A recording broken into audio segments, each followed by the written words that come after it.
Hello, and welcome to this week's edition of the Scrimshaw Show. My name is Scrimshaw. Thanks for listening. On this week's edition of the podcast, we're going to be talking about the U.S., why, depending on how you read the polls, you could make the case Democrats are House favorites. They're not, but you can make the case. We're going to talk a lot about the Senate. We're going to work through the conflicting metrics by which you can make any sort of case for Democrats there. And we're going to talk about the French Grand Prix at the end, mostly because I'm an F1 addict, and we're going to talk about Paul Ricard. Follow me on Twitter at EScrimshaw. Like and subscribe. Like this video. Subscribe to this YouTube channel. Follow the Scrimshaw Show on Twitter at Scrimshaw_show. And buy my book, Summation of the Storm, because you should do that. Oh, and read all my writing. In fact, you should probably start with the column I wrote yesterday about the U.S., because I think this is like an interesting way of getting into the conversation, right? Last week, Fareed Zakaria wrote a Washington Post op-ed about how Democrats need to be the party of doing things and not the party of pronouns, right? It's a classic, it's not that I'm a transphobe, it's just we need the votes of transphobes. And so we need to throw the trans community under the bus. It's actually passing DOMA is good of the trans rights debate. And it's just exhausting because it's bad on its own. But the discourse around this conversation is just like unedifying and frankly horrifying, right? It's this combination of your like Matt Iglesias popularists who are like, we need to nominate more moderates, right? We need to nominate more people, not necessarily who say faggot, but who, used to say faggot, which is a real thing Matt Iglesias has tweeted this year, even though he deleted the tweet. Right. It's this idea that like to win Senate races, given the Senate's bias and whatever else, we need to nominate social conservatives, and we need to revert back some of the culturally conservative positions so that Democrats can win more races. Okay. On the other side, you have a bunch of people pointing to a bunch of opinion polls saying that, well, actually, most trans issues, with the exception of one big one, poll pretty well. And it's majority support. And therefore, we don't have to throw trans people under the bus to win elections. And the problem is, both of them are right and both of them are wrong. And there's this like very divorced from reality conversation happening around the politics of trans rights. Let's try and do this in a very like coherent and sensible way, right? I am a believer that trans rights are human rights. I think that I have no idea what it's like to be born into a body that does not conform to who you are. I have great sympathy for people going through that. I do think, okay, let's focus on some facts, and then I'll get into what I think. The people who have left the Democratic coalition, Joe Biden and Barack Obama got basically the same amount of the vote. The people who have left the Democratic coalition since Barack Obama's 2012 performance are overwhelmingly people who have adverse reactions to socially liberal views on race, gender, sexual orientation, gender identity. Like, that's just a factually accurate statement, right? Democrats have lost 30 points of ground in most of southern Ohio because people with culturally conservative social views no longer support a political party that has moved substantially to the left on culture war issues in the last 9 years, 10 years, whatever. The voters that Democrats have gained since then, South Lake, Forsyth, suburban areas generally, are pro-trans rights, but not as pro-trans rights as they are pro-gay rights. You can make an argument that that gap will close in time, and that's probably true. But Southlake is not. Southlake is Southlake or Forsyth. They are more gay friendly than they are trans friendly, mostly because upper income people in places like Forsyth, Southlake, wherever else, these sort of upper income left turning areas, they know gay people. Like they know like gay professionals, and I use professionals in air quotes, right? They know gay lawyers, they know gay bankers, they know gay whatever. Trans issues are not a winning issue for Democrats in the sense that the voters who are pro-trans rights do not vote for Democrats on the basis of them being pro-trans rights. And then we get to the argument of are voters who would nominally otherwise vote for Democrats not voting for Democrats because of trans rights issues. And the problem is that like they're not, but they are. God, this is just a stupid like pundit way of talking, but like the Democratic coalition, the voters the Democrats have lost out of their coalition are predominantly culturally conservative who do not agree with the electorate trend of the Democratic Party. These are people who do not like, who do not support the party's mainstreaming of marriage, the concepts of white advantage, right, of systemic racism. They feel uncomfortable with women in positions of power, right? Like that's the voters Democrats have predominantly lost in the last 10 years. Voters say again are affluent social liberals who are at ease with who they are, and that ease being in, for lack of a better way to say it, mixed company, right? If you go to there's a charity poker game in one of the food banks.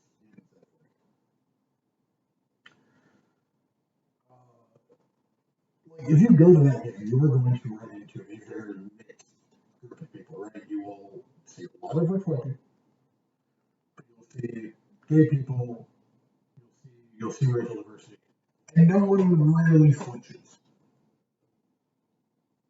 No one would flinch if I went to that poker game with a partner and was and sort of softly affectionate in the same way that a straight person would be, right? There would be no discomfort in that room seeing that sort of soft affection. There is voters we have lost are not necessarily voters we have lost because of positions specifically on trans rights, but they are voters we have lost because the Democratic Party has focused on issues that are not their issues, right? If you are a straight white dude, straight and white, even though Democratic losses are more predominantly with culturally conservative men than culturally conservative women. If you're a straight white dude, like none of that stuff helps you at all, right? Like greater equality for gay people, or black people, or women, like none of that helps you at all. And it's seen as a distraction from real issues facing people like me, right? Like anti-racism, anti-homophobia, anti-misogyny, like those are seen as like they're seen as ancillary issues, right? They're not seen as important issues, which is why when inflation is 9% or whatever the fuck it is,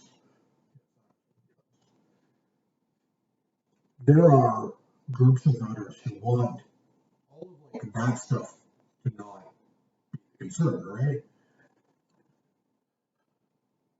those voters would not vote for the Democratic Party even if they changed their position. Like, this is the problem, is that if you leave like the pro-Black Lives Matter, pro-gay marriage, pro-women's equality stuff, right? You leave that in the platform. You leave that as like central tenets of it, but you just like shut up about trans issues. Democrats aren't going to do anything except piss off a bunch of, frankly, either support not or do anything. And the problem with a lot of this advice is that Democrats are looking for a silver bullet, right? They're looking for a silver bullet to get out of this like malaise that they're in, right? Joe Biden's got god awful approval rating. Close to 20 points in the water approval. Now, I don't exactly know what, but it's about 20 points. The party seems to be doing okay. We'll come back to that in a second.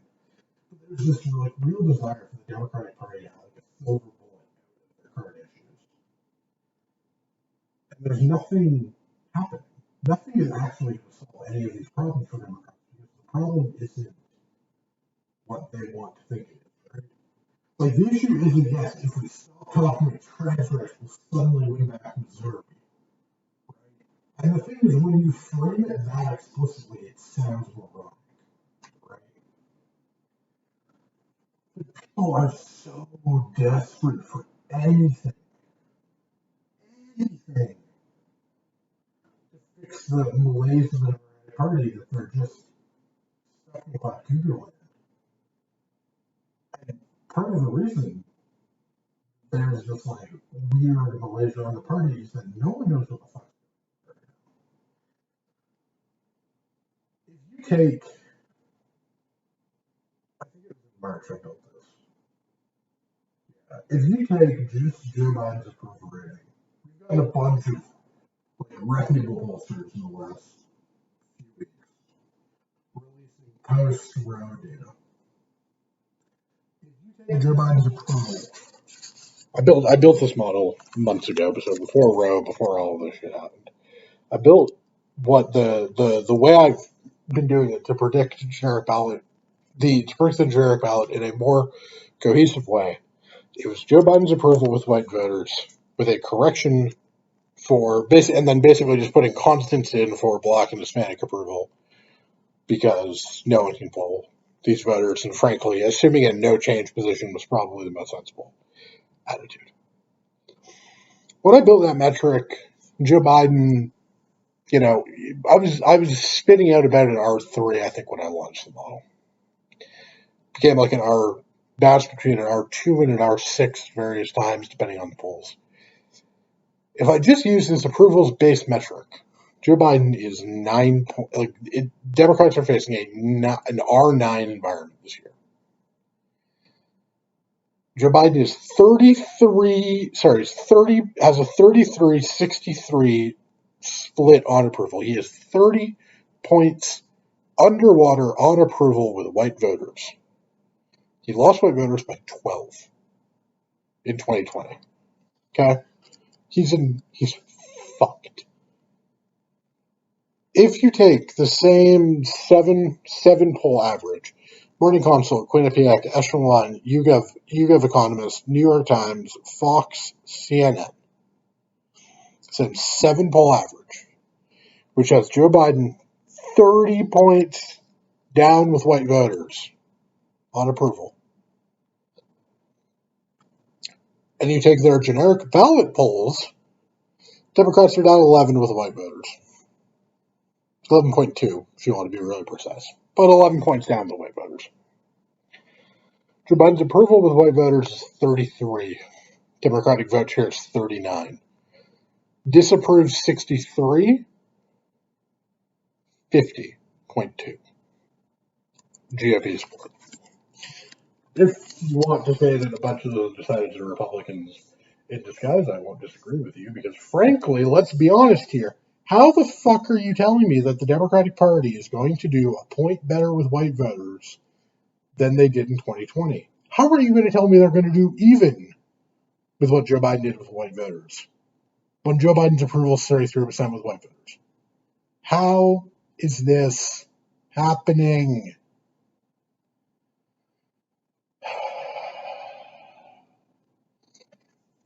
If you take just the approval-based metric, which is already kind to Democrats in a sense, because I'm assuming that Democrats get Biden-level support with black voters and close to Biden levels with Hispanic and Asian voters. Okay? That's an assumption. That could be wrong. I doubt it, but it could be wrong. Right? It could be too high on Democrats. Now, if I'm 5 points high on Democratic support with black voters, or, even 10 points high on Democratic support, like in terms of margin with Hispanics, like that's not going to really change much, right? Like it's just share the electorate. Like these models are not that sensitive to getting like my black. Like if Democrats only win black voters by 75%, that's worth maybe 0.5. Like that's worth half a point on the nationwide generic ballot. Like that's not going to be the problem if those assumptions are wrong. What will be the wrong assumption is if these white polls are wrong, which they, let's be honest, are. Right? There is no way Democrats are doing better with white voters this year than they did last time, right? But this isn't like one poll saying it. It's not even two polls saying it. 1, 2, 3, 4, 5. 5 of the 7 polls have Democrats doing better with white voters than they did last time. One poll, Fox, has Democrats losing whites by 13, as opposed to we had a 12-point loss. And one of them has Democrats losing white voters by 16. Okay? So even the poll with the worst Democratic white support is still a Democratic-leaning environment. What the fuck are we doing here? It's insanity that we're seeing polls that have not fixed their shit, right? Because the problem last time was whites with a college degree were way more Democratic in the polls than they were in the general electorate, and therefore you had like, and this is true of the national polls, the state polls, and the district polls, right? You had Joe Cunningham in his left-turning South Carolina seat up 13 in a Democratic internal. He lost by a point now. It's the most obvious. You had Democrats and Republicans. You had Republicans spending $1 million to shore up Brian Fitzpatrick in the Pennsylvania first. He won by 13 motherfucking points. 1-3. Margin of victory. He outran Joe Biden by 19 points. No one knew what was going on last time. And the problem is last time all the polls were in agreement except the like right-wing pollsters. This time, like everyone's in pretty much agreement that Joe Biden's approval's in the piss.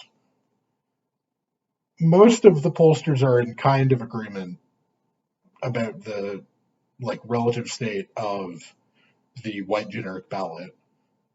But the problem is they're all probably wrong. Right? The state polls are on fucking cocaine. They're on heroin. They're on like LSD, actually, is what they are. They're on acid. Because the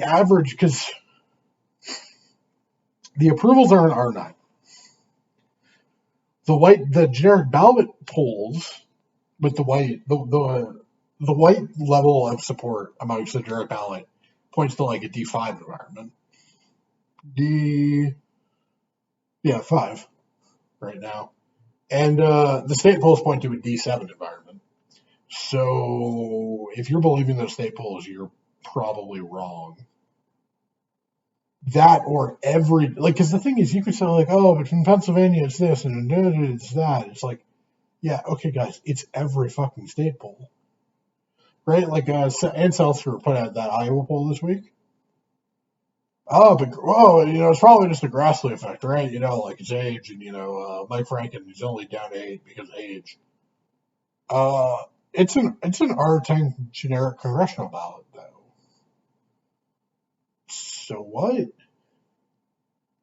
Now, if you want to make the case that seltzer outside of the poll right before elections is not actually that good, that's fine. Not going to really fight you on this.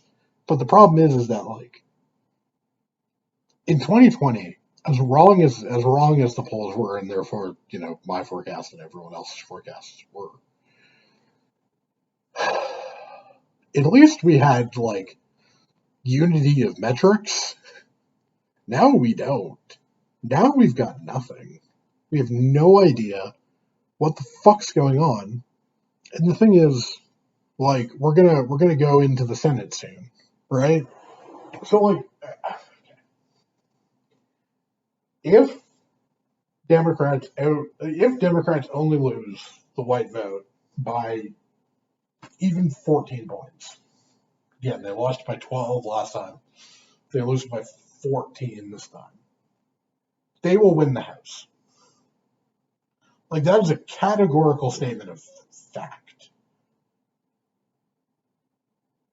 I have oceanfront property for you in Kalamazoo, Michigan, if you think Democrats are only losing the white vote by 14.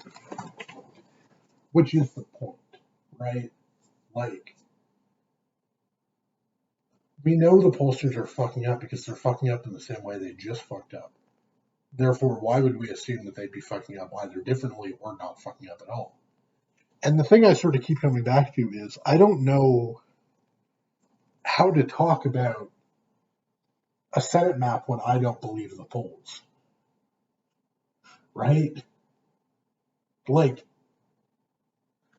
I said it just to someone earlier today, but like, I don't know if to believe the state polls because the state polls are like so good for Democrats that even if you put in like a healthy state poll skepticism, Democrats are still winning. I don't know if to believe the state polls because like actually like Republicans are running. So Adam Laxalt is just like milquetoast mediocre Republican candidate. Um, so he's somehow the best of them. Dr. Oz is somehow about as popular as a comedy of listening to Nickelback as you drink your own piss.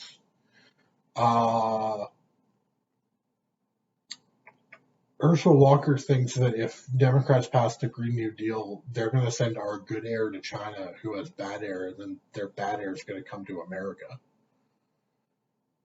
And Blake Masters believes that we need to start the clock on personhood at a fetus, and therefore any termination of a pregnancy is not just an abortion, but it's also murder. So that's great. We know personhood amendments are deeply unpopular, and yet. And so we get to this point where I don't know what the answer to any of this is. I don't know where we stand. You can tell me Democrats win 51 Senate seats. Some nights I'm like fully on the 51 train. We know Mark Kelly is a good performer. He outran Biden by 2 on the same ticket.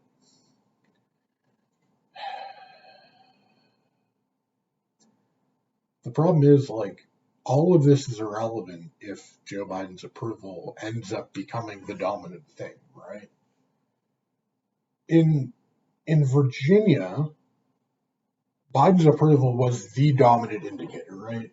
Like, if you use the generic ballot polls at the time, you got basically a no change electorate. I think the 538 polling average at that point was like 2.5, D plus 2.5 environment, right? But the approval was like -8, and Democrats lost for D10 state. Now you're trying to tell me that the approval isn't the meaningful thing because actually Democrats will outperform the approval by 20 points. I just don't believe it. And yet, the GOP might have run bad enough candidates in the big 4 Senate races that they might end up winning it all anyways. It's such a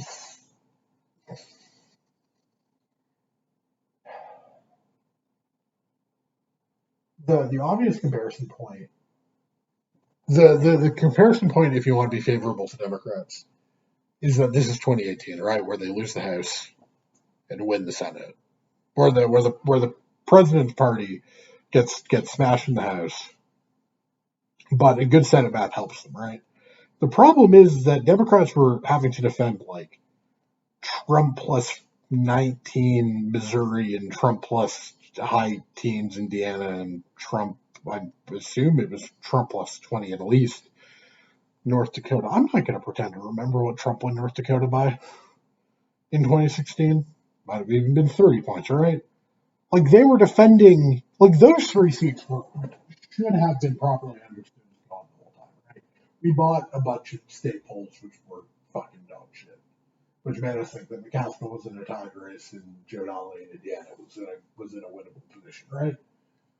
Putting Florida aside, right? Like the idea that Republicans were going to win, like Republicans were going to get shut out when they had to defend, like when they had that plus Manchin seat, plus Ohio, plus Montana, right? Like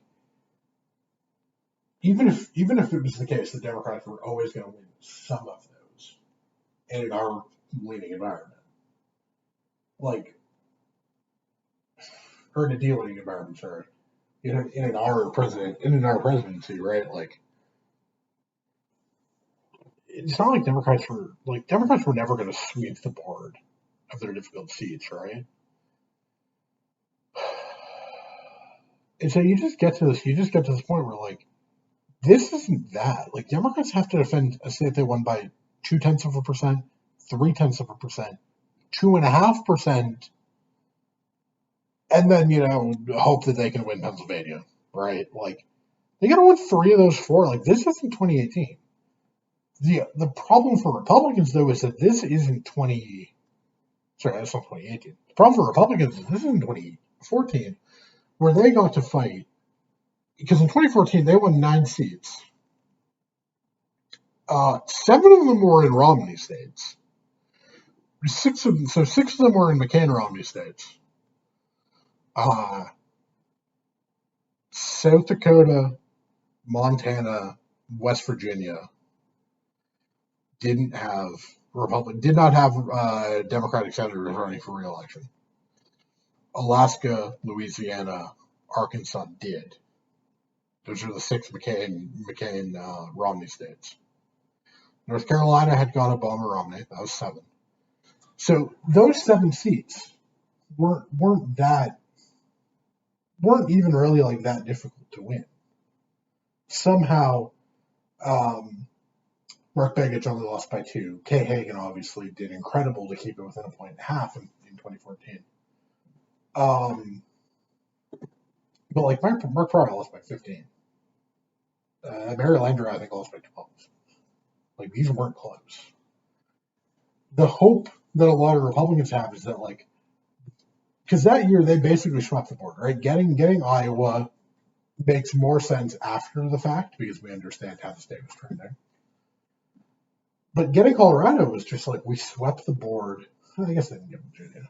But like they won everything they were supposed to, and then they got an extra one. For Republicans, that would be 53, 54 seats, right? That would be we win Georgia, Arizona, Nevada, and maybe a New Hampshire or a Colorado. The problem with that is that's just not the year that they're going to have.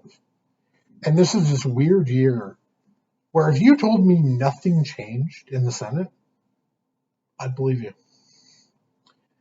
If you told me that Democrats lose Nevada and win Pennsylvania, I'd believe you. If you tell me Democrats get 51, I'd believe you too. The problem is Republicans have thrown away what should have been a very easy Senate majority and are seemingly throwing away a lot of House votes too, despite the fact that no president has ever had a first-term approval worse than Joe Biden currently has. And for everybody in the Democratic Party who has, for everyone in the sort of like expanded universe of Democratic politics who love shitting on the Democratic Party, maybe think about the fact that the GOP look to be on the precipice of throwing away at least one, if not up to 4 Senate seats on shit candidates. And tell me if it's really the Republicans who are bad at politics. With that, thanks for listening to the show. Follow me on Twitter at EScrimshaw. Like this video. Subscribe to this YouTube channel. Buy my book, Salvation in the Storm. Read my work for scrimshawunscripted.substack.com and over at thelines.com. There may or may not be an announcement in the near future about me doing more work with the Lines in the sports department, if you give a shit about sports. And I will use that as my tie-in to talk about the French Grand Prix. Because I'm going to, on race weeks, if I record a podcast, I will tack this on at the end of the podcast. And then clip this and post this on YouTube, or post this on Twitter. I have a bold prediction, / very much like a fanboy opinion, but optimism. I think Lewis Hamilton wins the French Grand Prix. Paul Ricard is a really good track from Merck. They're bringing upgrades to France. Carlos Sainz isn't going to be able to be there because he's going to have to fight through the field, because it's pretty clear he's going to have to take engine penalties after his car blew up in Austria 2 weeks ago. I just don't.